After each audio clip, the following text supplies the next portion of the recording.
पुंडलिक वरदे हरि विठ्ठल, श्री ज्ञानदेव तुकाराम, गोपाल कृष्ण भगवान की जय, माऊली ज्ञानेश्वर महाराज की जय, जगद्गुरु तुकाराम महाराज की जय। श्री संतांची या माथा चरणावरी, साष्टांग हे करी दंडवत। विश्रांती पावलो सांभाळा उत्तरी, वाढले अंतरी प्रेमसुख। डवरली हे काया कृपेच्या ओरसे, नवे अनारिसे उद्धरलो। विश्रांती पावलो सांभाळा उत्तरी, वाढले अंतरी प्रेमसुख। तुका म्हणे मज न घडता सेवा, तुका म्हणे मज न घडता सेवा, पूर्व पुण्य ठेवा ओढवला। विश्रांती पावलो सांभाळा उत्तरी, वाढले अंतरी प्रेमसुख। प्रस्तुत कीर्तनरूपी सेवेसाठी निवडलेला अभंग जगद्गुरु श्री संत तुकाराम महाराज यांचा 4 चरणाचा आणि संतपर प्रकरणातील अभंग आहे। तुकोबराय म्हणतात, श्री संतांची या माथा चरणावरी, साष्टांग हे करी दंडवत। श्री संतांची या माथा चरणावरी। महाराज म्हणतात, मी संतांच्या चरणावर माझा माथा टेकवला, मी संतांना साष्टांग दंडवत केला। का बरं? तुकोबराय संतांच्या चरणावर माथा का टेकवत आहेत? तुकोबराय संतांना साष्टांग दंडवत का करतायत? तर याचं कारण, संतांच्या चरणावर जर माथा टेकवला, संतांना साष्टांग दंडवत केला, तर संत तुम्हाला मुक्ती देतात, संत तुम्हाला मुक्ती देतात। आणि म्हणून तुकोबरायच बोलतायत, संताविन प्राप्ती नाही, ऐसी वेद देती ग्वाही। संताविन प्राप्ती नाही, ऐसी वेद देती ग्वाही। संत सेवेशिवाय, संत शरणागतीशिवाय, संत कृपेशिवाय तुम्हाला मुक्ती मिळू शकत नाही। संताविना प्राप्ती नाही, ऐसी वेद देती ग्वाही। फक्त संतच तुम्हाला मुक्ती मिळवून देऊ शकतात। म्हणून संत शरणागती करावी लागते आणि संतांच्या चरणावर माथा टेकवावा लागतो।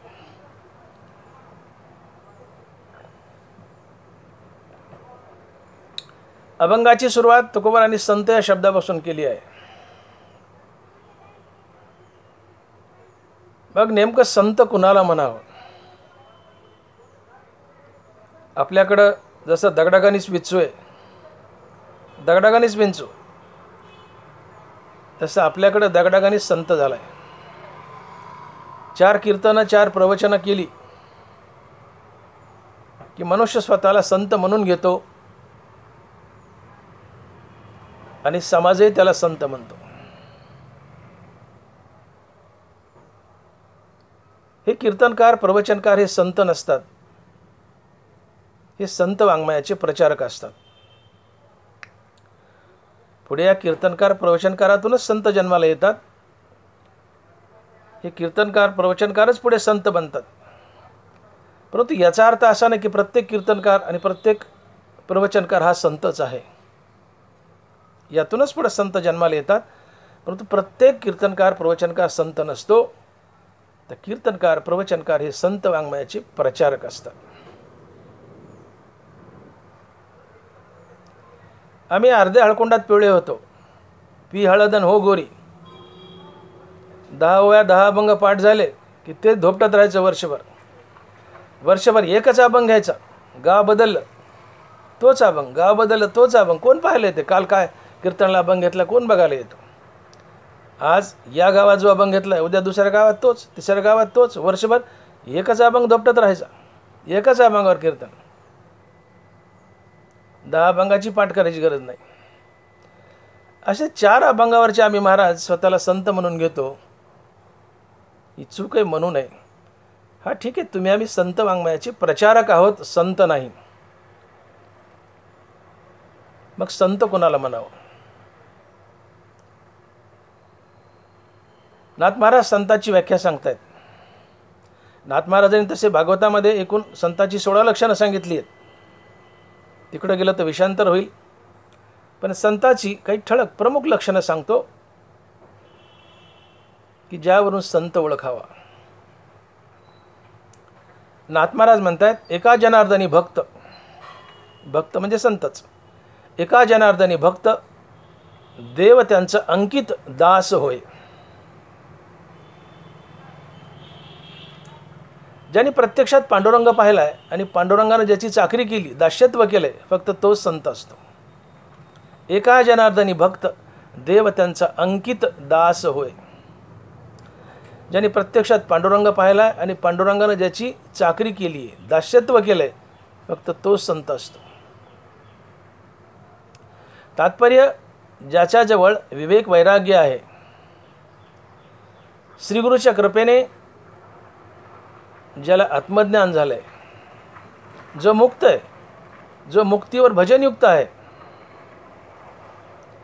ज्याने प्रत्यक्षात पांडुरंग पाहिलाय आणि पांडुरंगानं ज्याचं दास्यत्व केलंय, फक्त तोच संत असतो, इतर दुसरं कोणी नाही.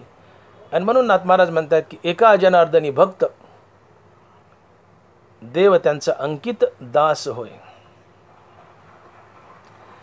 आपल्या वारकरी संप्रदायातील प्रत्येक संतानं पांडुरंगाला प्रत्यक्षात पाहिलंय आणि पांडुरंगाने या सर्व संतांची चाकरी केली आहे, दास्यत्व केलंय. चर्म रंगू लागे रोहिदासा संगे, कबीराच्या मागे विनिसेले. या अभंगातून तुकोबारायांनी यादीच दिली की प्रत्येक संतांनी पांडुरंग पाहिला आणि पांडुरंगाने त्यांचं काय काय दास्यत्व केलंय. चर्म रंगू लागे रोहिदासा संगे, पांडुरंग परमात्मा रोहिदास महाराजाचं कातडं रंगू लागायचा, चपला बुटं शिवू लागायचा. पांडुरंग कबीराला चादरी विणू लागायचा, सावता महाराजाला खुरपू लागायचा, जनाबाईला दळू लागायचा, जनाबाईच्या उवा मारायचा. तुकोबाराच्या शेळ्या भाकरी खायला भंडाऱ्यावर जायचा. चोका महाराजाला भिंती रचू लागायचा, गुरंढोरं सांभाळू लागायचा, गुरंढोरं वाढायचा. नाथ महाराजाला गंध करून द्यायचा, पुरणाची पोळी करून द्यायचा, अंगण झाडायचा, हातपाय दाबायचा, सेवा करायचा.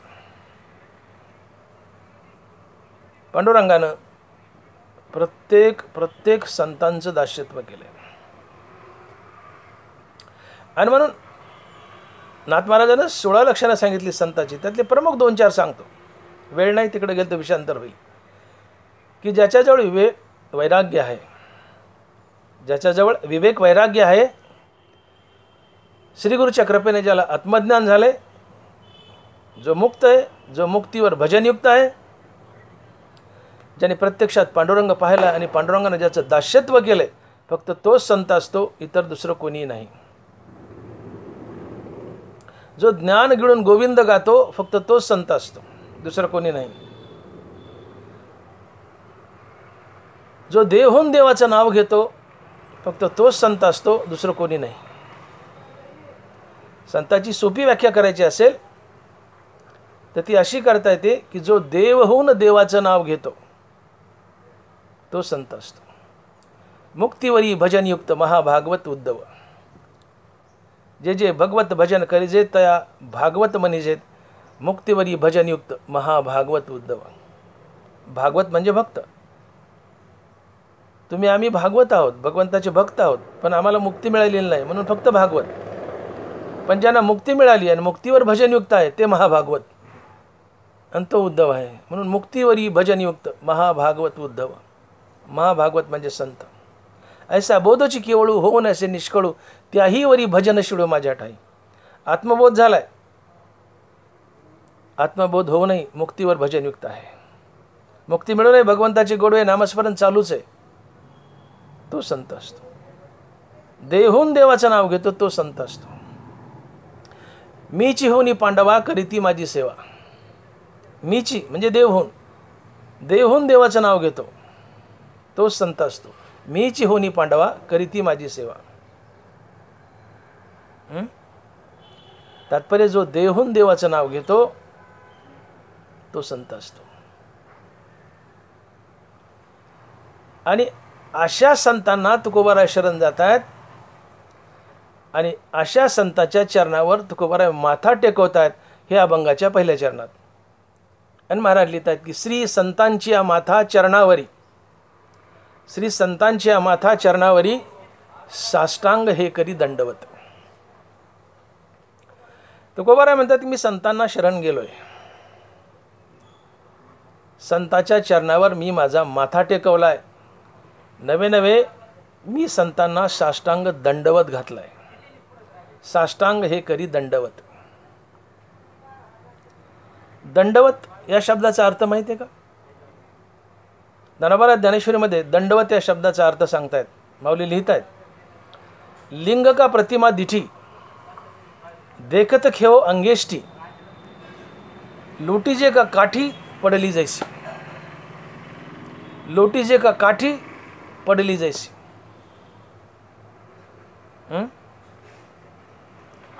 मग ते तर शंभू का श्रीहरी. तुमचं जे आराध्य आहे, उदाहरणार्थ तुम्ही पांडुरंगाच्या दर्शनाला गेलात किंवा संताच्या दर्शनाला गेलात, आपल्या हातात काठी अशी उभी काठी धरली आहे, आपण हात सोडायचा, काठी बदकन सपसेल खाली पडती. उभी काठी हातातून सोडली की ती जशी बदकन जमिनीवर पडती, तसं काठीसारखं बदकन संताच्या अंगावर अंग टाकून द्यायचं. याला म्हणतात दंडवत. दंड म्हणजे काठी. काठी जशी पडते तसं आपण संताच्या पायावर बदकन पडणं हा दंडवत असतो. दंडवत म्हणजे काठीसारखं, काठीसारखं अंग टाकून द्यायचं संताच्या चरणावर, याला म्हणतात दंडवत. लोटीजे का काठी पडली जैसी. बरोबर आहे. महाराज म्हणतात मी संतांच्या चरणावर माझा माथा टेकवलाय, संतांना मी दंडवत घातलाय. का बर? संतांनाच दंडवत का, इतरांना का नाही? देवाला सुद्धा नाही, संतांनाच. श्री संतांच्या माथा चरणावरी. तुकोबाराय असे म्हणू शकले असते श्री पांडुरंगाच्या माथा चरणावरी. इथं पांडुरंग नाही घातला, भगवान कृष्ण नाही घातला, संत घातलाय. श्री संतांच्या माथा चरणावरी. संतांच्या चरणावर माथा का, संतांना दंडवत का? याचं कारण संतांना दंडवत घालणं, संतांच्या चरणावर माथा टेकवणं म्हणजे ही संत शरणागती आहे, संत सेवा आहे. आणि संत शरणागती, संत सेवा केली तर आणि तरच तुम्हाला मोक्ष मिळतो, अन्यथा नाही. का? तर फक्त आणि फक्त संतच मुक्तिदाता आहे, दुसरं कोणी नाही. या जगात तुम्हाला फक्त संतच मुक्ती देऊ शकतो. आणि म्हणून संताची शरणागती, संत सेवा, संताच्या चरणावर माथा, संतांना दंडवत. संता विना प्राप्ती नाही ऐसे वेद द्वेती गवाही. संता विना प्राप्ती नाही ऐसे वेद देती गवाही. संतच मुक्ती मिळवून देऊ शकतात, जगात दुसरं कुणी नाही, फक्त संतच. या उभ्या जगात फक्त आणि फक्त संतच मुक्ती मिळवून देऊ शकतात, दुसरं कुणी नाही. आणि मुक्तीशिवाय जीवाचा उद्धार नाही, सोडमोकळ नाही. आणि म्हणून मुक्ती हवी तर संत शरणागती, संत सेवा करावीच लागते. संताच्या चरणावर माथा ठेवावाच लागतो, तरच मुक्ती मिळते, अन्यथा नाही.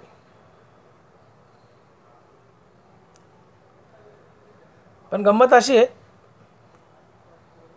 की या जगात सगळ्यात दुर्मिळ काय तर संत भेट आहे.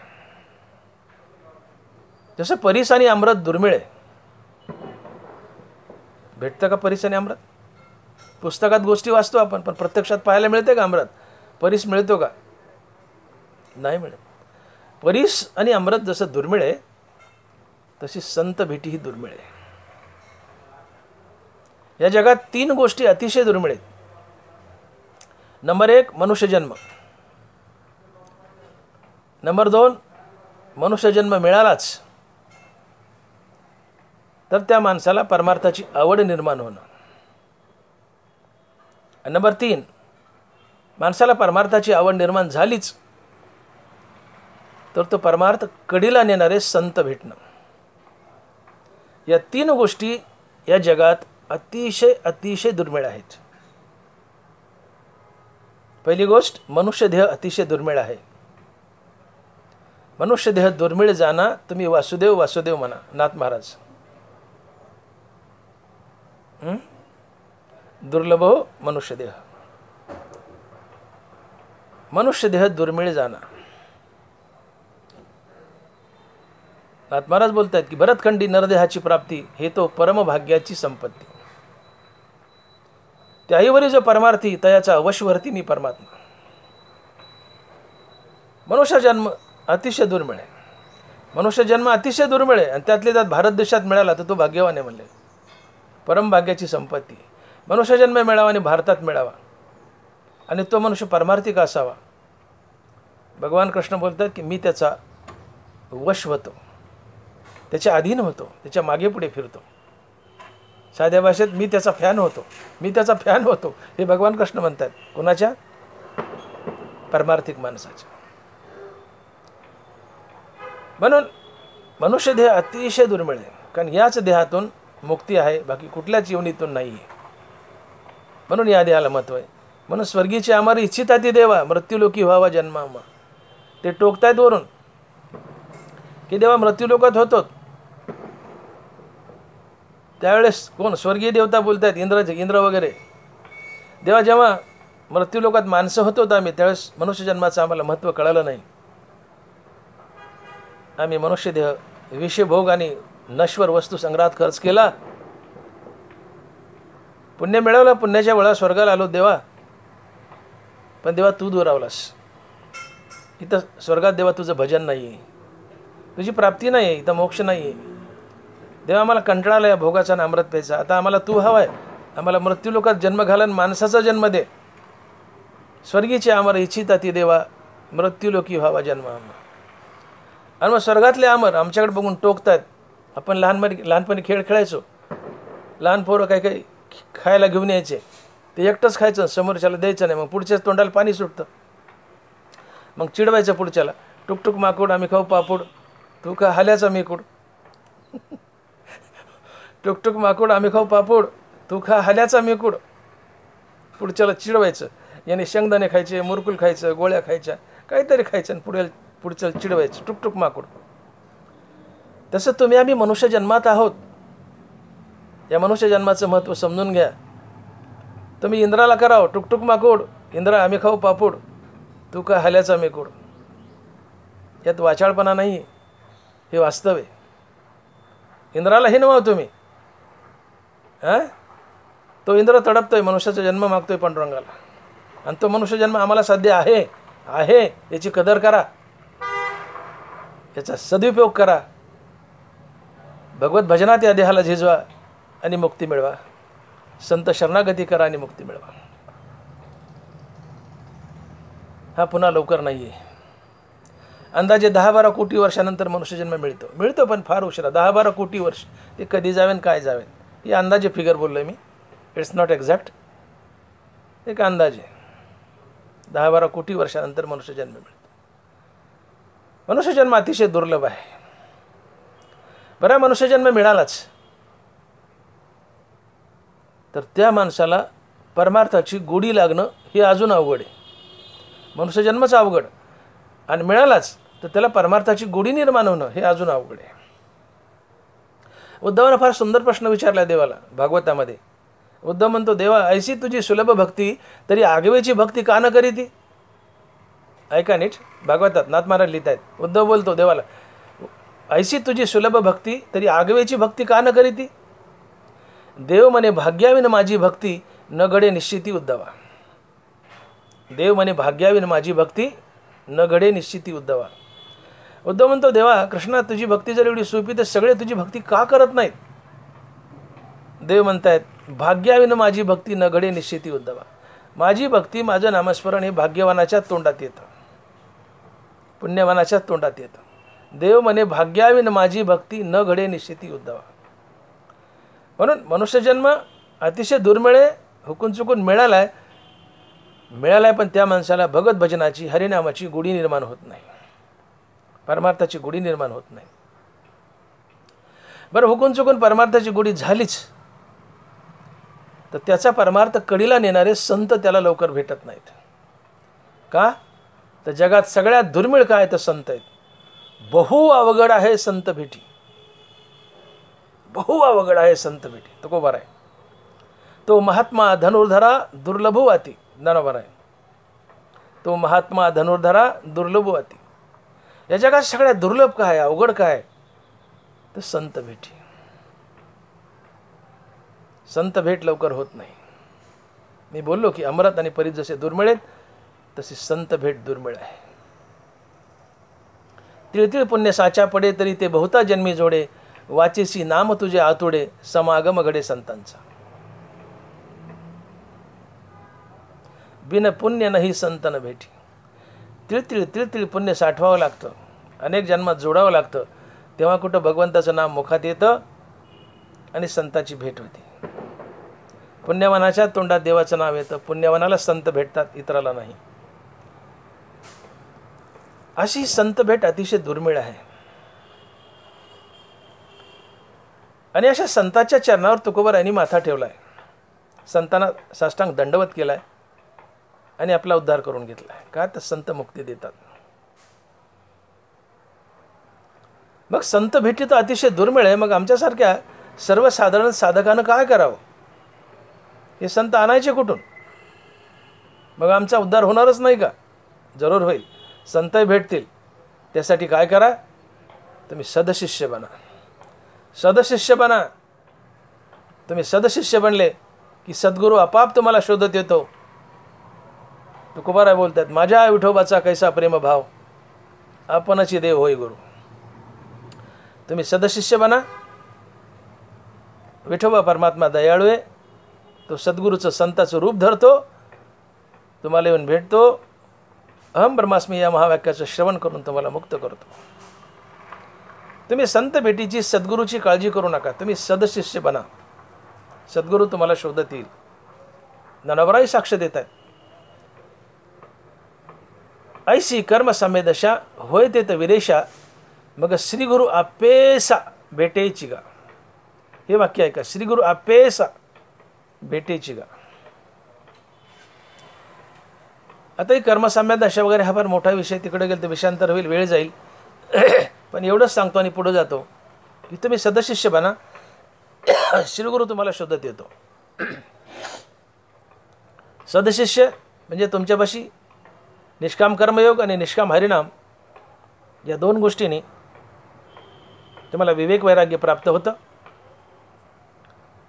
आणि ज्याच्याजवळ वैराग्य त्याला श्रीगुरु संत शोधत येतात. अहम ब्रह्मास्मी या महावाक्याचं श्रवण करून मुक्त करतात. वैराग्य हे भगवंताचं देणं आहे. आम्ही स्वबळावर वैराग्य मिळू शकत नाही. भगवंताचा प्रसाद येतो.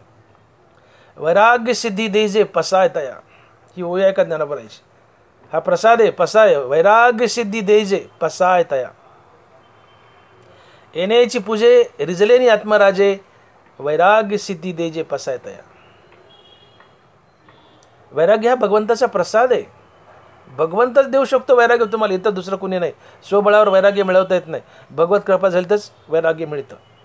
त्यांना बऱ्याच साक्षी देतात. वैराग्य सिद्धी देजे पसाय तया. सर्व सिद्धी सगळ्यात मोठी सिद्धी काय तर वैराग्य सिद्धी. आणि वैराग्य सिद्धी भगवंताच्या कृपेनेच मिळते, स्वबळावर नाही. त्यासाठी निष्काम कर्म आणि निष्काम हरिनाम घ्यावं लागतं. निष्काम कर्मयोग आणि हरिनाम याची संगती घालावी लागते.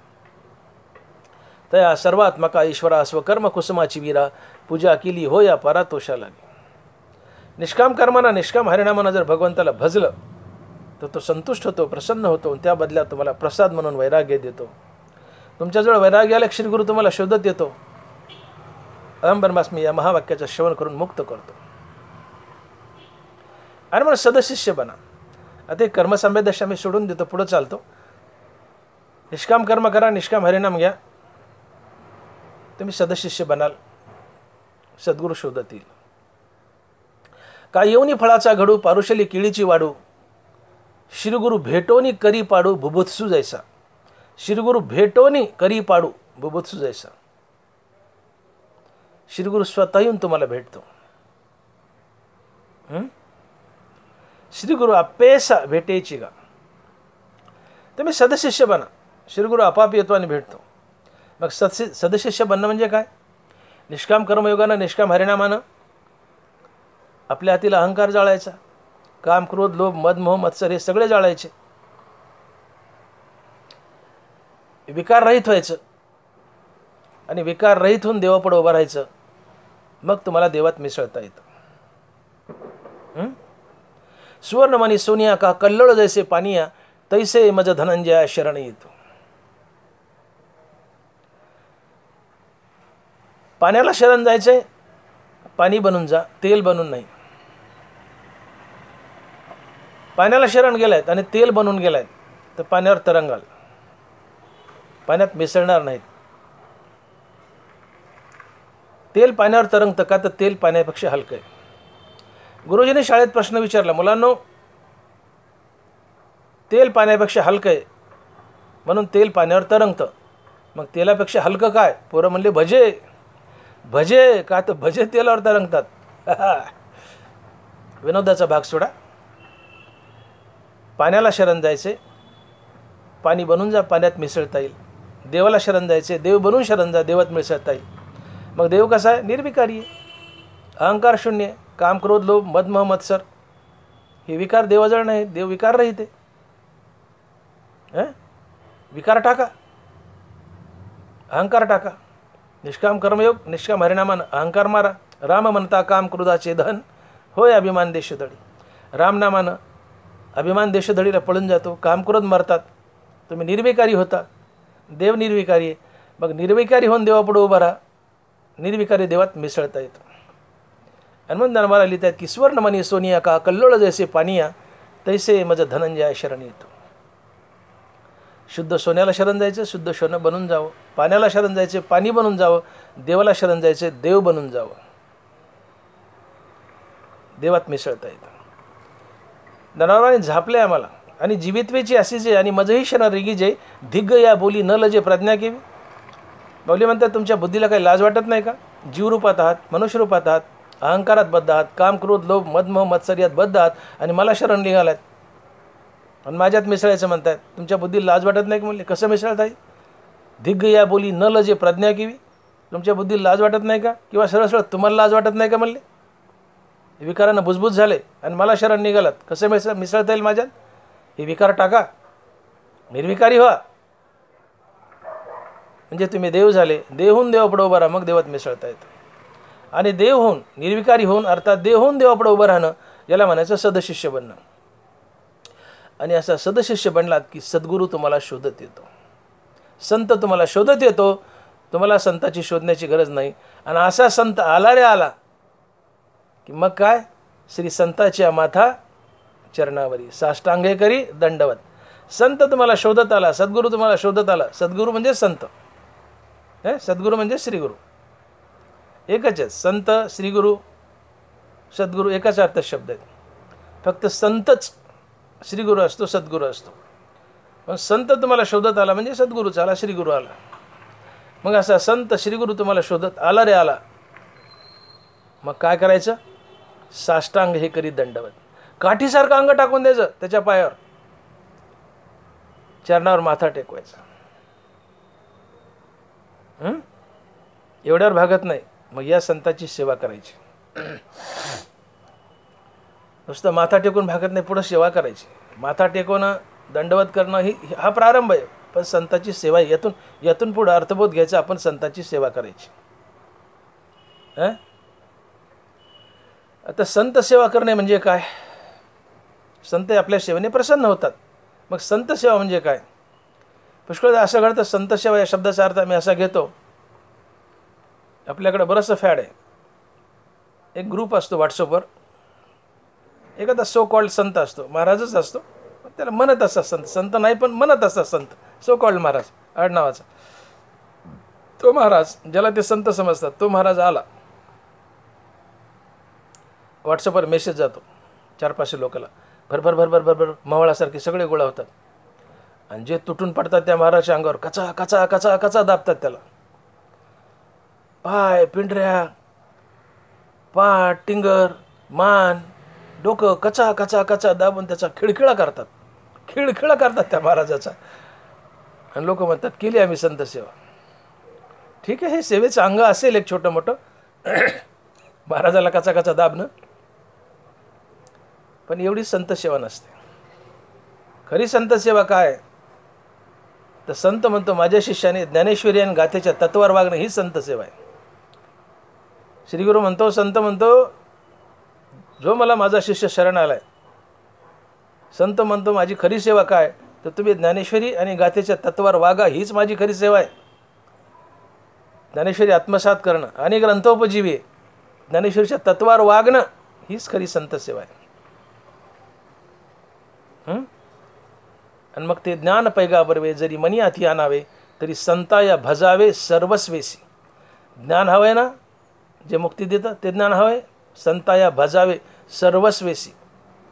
मग त्यात ते संताचे हातपाय दाबणं बी आलं, पण त्यात कचा कचा नको, हलक्या हाताने आणि एकानेच फक्त 50 जणांनी तुटून पडायचं नाही.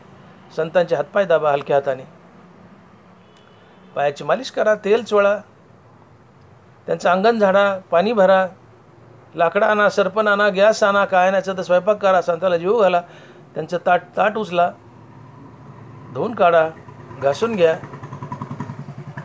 जिथं कुठं असेल तिथून पाणी भरा, गंध ओढून द्या, पूजेचं ताट भरून द्या.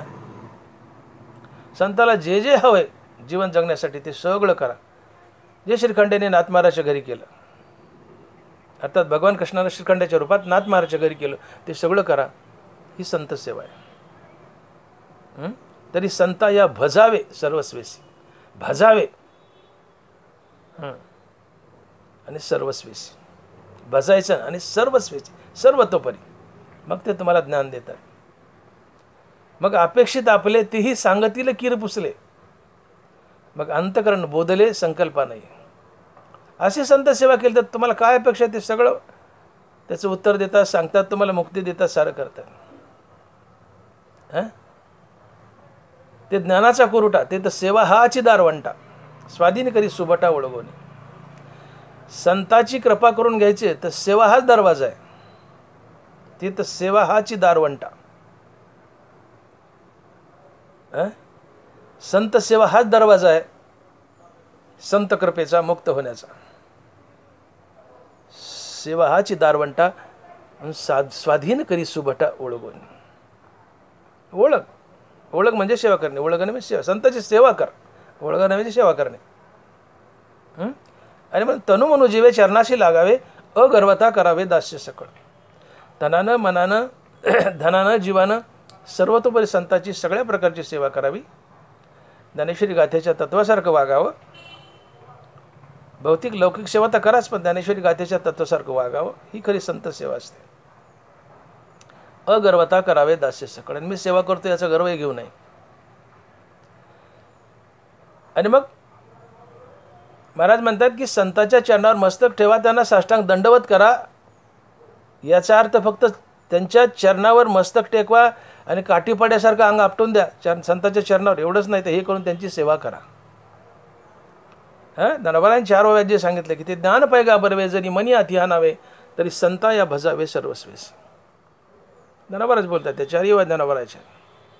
सर्वस्वानं तनुमनो जीवानं संतांना भजा, त्यांची सेवा करा, सगळं करा. घरातलं काम मी बोलून गेलो, काय करा, सगळं करा. बरी संत सेवा का करावी? संतांची सेवा का करावी? याचं उत्तर असं आहे की फक्त संतच मोक्ष देऊ शकतात, इतर दुसरं कोणीच नाही. आणि म्हणून संत सेवा करावी. का? तर मोक्ष मिळवण्यासाठी आत्मज्ञान लागतं, आणि ते आत्मज्ञान फक्त आणि फक्त संतापाशीच असतं, इतर दुसरं कोणापाशी नाही. भगवंतापाशी आहे, पण भगवंत त्याचा प्रयोग करत नाहीत. ते डिपार्टमेंट, ते खातं संतांकडे दिलं आहे आत्मज्ञानाचं. आणि म्हणून या जगात फक्त संतापाशी आत्मज्ञान आहे, आणि आत्मज्ञानाशिवाय मोक्ष नाही आहे. आणि मग मोक्ष हवा आहे तर आत्मज्ञान लागतं, आणि हे आत्मज्ञान फक्त संतच देऊ शकतात. म्हणून संताची सेवा करायची, त्यांना प्रसन्न करून घ्यायचं. आत्मज्ञाने चोखडी संत जे माझी रूपडी, ते तर दृष्टी पडो आवडी कामिनी जैसी. आत्मज्ञानानं चोख असलेले संत, त्यांच्यावर कशी दृष्टी पडू दे. नरवरा लिहित आहेत, एखादी सुंदर तरुण देखणी गुरीपान मुलगी, नजर थांबत नाही. कामिनी म्हणजे सुंदर देखणी तरुण मुलगी. सुंदर देखण्या गुऱ्यापान तरुण मुलीवर तुमची जशी नजर पडते, तुम्ही जसं तिला निहाळता, टक लावून पाहता, तसं संतांना निहाळा, टक लावून पहा. अर्थात तन मन जीवाने संत शरणागती करा, तन मन जीवाने संतांची सेवा करा. काय तर संतापाशी आत्मज्ञान आहे, आणि आत्मज्ञानाशिवाय मोक्ष नाही. ज्ञाने विना मोक्ष नाही हा सिद्धांत वेद बोले हात उभारून. नामदेव महाराज. आणि म्हणून संत सेवा, संत शरणागती करायची, म्हणून संताच्या चरणावर माथा ठेवायचा. जो PhD आहे तोच इतरांना PhD देऊ शकतो. PhD झालेला मनुष्य PhD साठी आपला गाईड असतो. किंवा जो MSMD आहे मेडिकल फॅकल्टीमध्ये, MBBS पुढे MSMD असतो. जसं आता मी MS आहे, डोळ्यामध्ये MS आहे, मी MBBS MS आहे. डॉक्टर भागवत मोठे नेत्रतज्ञ बीड, मी MS आहे. उदाहरणार्थ मी कॉलेजमध्ये प्राध्यापक आहे, तर मी MS आहे म्हणून माझ्या हाताखाली PG करणारे जे मुलं असतात त्यांचा मी गाईड असेल. मी गाईड आहे, मी फक्त MBBS असेल आणि माझ्याकडे मुलगा MS करायला आला तर मी पात्र नाही आहे. मी पात्र नाही आहे. माझ्याकडे मुलगा MS करायला आला आहे, माझ्याकडे मुलगा MS करायला आला तर अगोदर मी MS असावं लागतो, तर मी गाईड होण्यास पात्र आहे आणि त्या समोरच्याला MS देऊ शकतो. म्हणून MS झालेला मनुष्य समोरच्याला MS देऊ शकतो, MD झालेला समोरच्याला MD देऊ शकतो, PhD झालेला समोरच्याला PhD देऊ शकतो. तसं ज्याच्याजवळ आत्मज्ञान आहे तोच फक्त समोरच्याला आत्मज्ञान देऊ शकतो, इतर दुसरं कोणी नाही. आणि आत्मज्ञानी या जगात फक्त आणि फक्त संत आहेत, आणि आत्मज्ञानाशिवाय तर मोक्ष नाही. आणि म्हणून हे आत्मज्ञान संताकडून घ्यायचं आहे आणि मुक्ती मिळवायची, म्हणून संत शरणागती करायची, संत सेवा करायची, त्यांच्या चरणावर मस्तक ठेवायचं आणि त्यांना दंडवत करायचं आहे. आणि मग श्री संताच्या माथा चरणावरी साष्टांग हे करी दंडवत. गंमत अशी झाली आहे की आपलंच आत्मस्वरूप आपल्या शरीरात कुठंतरी हरपलंय. संत आपल्याला ते आत्मस्वरूप दाखवतो. हरपले आपण पे पावे, संता ते पाहता गिवसावे, म्हणून वानावे ऐकावे तेची सदा. आपलं आत्मस्वरूप, आपला मोक्ष आपल्या शरीरात कुठंतरी हरपलाय. आम्हाला मोक्ष जन्मताच प्राप्त आहे, आत्मज्ञान जन्मताच प्राप्त आहे, परंतु ते आपल्या शरीरात कुठंतरी हरपलंय, ते आम्हाला सापडत नाही. तर संत ते सापडून देतात. ही संताची परमार्थात प्रमुख भूमिका असते, प्रमुख भूमिका असते. एक बाई होती, अचानक तिच्या नाकातली नथ गळाली आणि ती तिच्याच मंगळसूत्रात येऊन अडकली. नाकातली नथ गळाली, हरपली हरपली हरपली, सर घर शोधलं, नथ काही सापडेना. ती बाई आपल्या ननंदेकडे गेली, म्हणली वहिंस माझी नथच हरपली, कुठं दिसली का सांगा तरी. आता ननंदेने तिच्यावर नजर मारली, भाऊजी तर तिच्याच मंगळसूत्रात अडकलेली दिसली. म्हणली वहिनी इकडे, धरलं वहिनीच्या दंडाला, नेली आरशापुढं, कपाटाच्या आरशापुढं नेली कपाटापुढं. म्हणली वहिनी बघावर आता. वहिनी म्हणते बाई बाई बाई बाई बाई बाई बाई माझ्याच मंगळसूत्रात अडकली, माझ्याच मंगळसूत्रात अडकली. इथं काय केलं? ननंदेने भाऊजाईला तिचीच नथ तिच्या मंगळसूत्रात अडकलेली दाखवून दिली. तसं संत आमच्या शरीरात आमचंच हरपलेलं आत्मस्वरूप आम्हाला दाखवून देतात आणि मुक्ती मिळवून देतात. हा संताचा मुख्य रोल असतो मोक्ष देण्यामध्ये. आणि म्हणून दनबार आले जातात की हरपले आपण पे पावे, ते संता ते पाहता गिवंसावे, म्हणून वानावे ऐकावे तेची सदा. म्हणून वानावे ऐकावे तेची सदा. संताचं गुणगान ऐका, संताचं नाम जप करा, वानावे ऐकावे तेची सदा. हे वाक्य लक्षात ठेवा. ज्ञानदेव तुकाराम, ज्ञानदेव तुकाराम हा जप सातत्यानं करा. जय जय रामकृष्ण हरी जप तर करा, पण ज्ञानदेव तुकाराम हा जपही त्यासोबत सातत्यानं करा. का? म्हणून वानावे ऐकावे तेची सदा. ज्ञानोबराय तुकोबरायचं गुणगान ऐका, त्यांचा जाप करा, ज्ञानदेव तुकाराम भजन करा. का? हरपले आपण पावे, हरपले आपण पे पावे, ते संता ते पाता गिवसारे. ज्ञानदेव तुकाराम हे भजन केलं, ज्ञानदेव तुकाराम हे आमच्यावर प्रसन्न होतात आणि आमचीच आत्मस्वरूप हरपलेली वस्तू आम्हाला आमच्या शरीरात शोधून देतात, मुक्ती मिळवून देतात. म्हणून संताच्या चरणावर माथा ठेवायचा आहे, म्हणून संताला साष्टांग दंडवत करायचं आहे. पृथ्वी निदाने भरली आहे परी पायाळ्याविना प्राप्ती नव्हे. आत्मा स्वतः सिद्ध आहे परी गुरुकृपाला आहे तरीच प्राप्ती.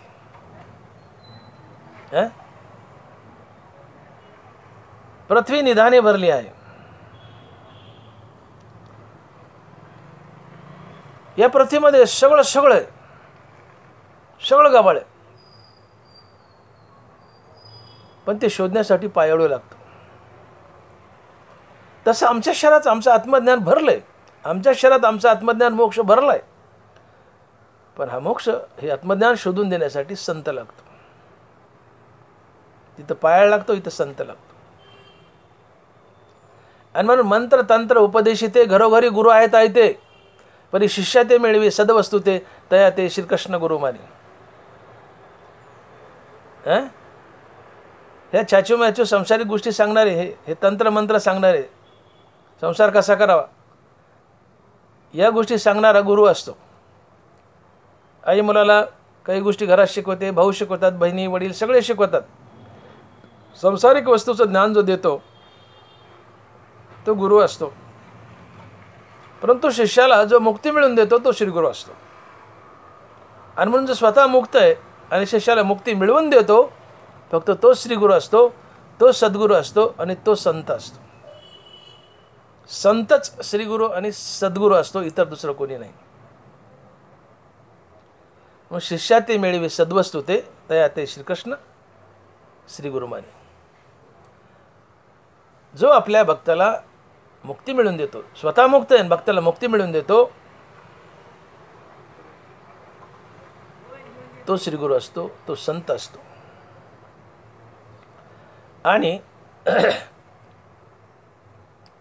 असा संत अतिशय दुर्मिळ आहे. जो मुक्ती मिळवून देतो असा संत अतिशय दुर्मिळ आहे. परंतु तुम्ही सदशिष्य बना, सदशिष्य बना. सद्गुरू संत तुम्हाला शोधत येतील आणि तुम्हाला मुक्ती मिळवून देतील. आणि संत मुक्ती मिळवून देतात एवढ्या करताच संत मुक्ती मिळवून देतात. म्हणून आम्हाला संताच्या चरणावर माथा ठेवायचा आहे, आम्हाला संताला साष्टांग दंडवत करायचा आहे. आणि ही मुक्ती एकदा मिळाली रे मिळाली की आमचा जीव विश्रांती पावतो. हे अभंगाच्या दुसऱ्या चरणात. आणि महाराज लिहित आहेत की विश्रांती पावलो सांभाळा उत्तरी, विश्रांती पावलो सांभाळा उत्तरी, वाढले अंतरी प्रेमसुख. विश्रांती पावलो सांभाळा उत्तरी. विश्रांती, विश्रांती या शब्दाचा सरळ अर्थ होतो मोक्ष. विश्रांती म्हणजे मोक्षच. जोपर्यंत मोक्ष नाही तोपर्यंत तुम्हाला विश्रांती मिळू शकत नाही. हो, नरोबरा लिहितात का श्लोकाक्षर द्राक्षलता मांडव झाली आहे गीता. तसे संसार पथ श्रांता विसवावा. श्लोकाक्षर द्राक्षलता मांडव झाली आहे गीता, संसार पथ श्रांता विसवावया. संसार पथ श्रांता, संसार पथ संसाराचा रस्ता. संसाराच्या रस्त्यावर चालताना अर्थात संसार करताना तुम्ही दमाल, कष्टाल, शिनाल, भागाल, श्रांत व्हाल म्हणजे दमाल, शिनाल, कष्टाल, दमाल. तुम्ही दमलायत संसार करून करून, मग तुम्हाला विश्रांती हवी आहे. तर माऊली म्हणतात माझ्या ज्ञानेश्वरी रूपी मांडवाखाली येऊन बस. तिथं तुला पूर्ण विश्रांती मिळेल, अर्थात तुला मुक्ती मिळेल. माझी ज्ञानेश्वरी तुला मुक्त देईल, माझी ज्ञानेश्वरी तुला मुक्ती देईल. श्लोकाक्षर द्राक्षलता मांडव झाली आहे गीता. गीता ज्ञानेश्वरी हा एक मांडव आहे. या ज्ञानेश्वरीच्या गीतेच्या मांडवाखाली येऊन बसलं तर तुम्हाला पूर्ण विश्रांती मिळते, अर्थात मुक्ती मिळते. म्हणून संसारात दमलेल्या कष्टलेल्या लोकांना ज्ञानोबाला सांगतात की या माझ्या ज्ञानेश्वरीकडं, माझी ज्ञानेश्वरी वाचा, ती आत्मसात करा, तसं वागा, ती ऐका, ती तुम्हाला मुक्ती देईल. तिथं तुम्हाला पूर्ण विश्रांती मिळेल. संसार पथ श्रांता विसवावया. विसवावया आणि विश्रांती एकच आहे. संसार करताना तुम्ही दमलाय, शिनलात, भागलात, तुम्हाला विश्रांती हवी, अर्थात मुक्ती हवी, या माझ्या ज्ञानेश्वरीच्या सावलीला बसा, तुम्हाला मी मुक्ती देईल. का श्लोका अक्षर द्राक्षलता मांडव झाली आहे गीता. संसार पथ श्रांता विसवावया. ही विश्रांती हा मोक्ष आहे. तुकोबाराय बोलतायत, आता निश्चिंतीने पावलो विसावा, खुंटलिया धावा तृष्णेची. आता निश्चिंतीने पावलो विसावा, खुंटलिया धावा तृष्णेची. माझी तृष्णा गेली, माझी तृष्णा खुंटली, म्हणून मी निश्चिंतीने विसावा पावलो, म्हणून मी निश्चिंतीने विसावा पावलो. जोपर्यंत माझी तृष्णा बलवान आहे तोपर्यंत मला विसावा नाही, विश्रांती नाही आहे. पण माझी तृष्णा थांबली आहे, अर्थात माझ्या इच्छा मेल्या. मी निरीच्छ झालो, मी निरीच्छ झालो,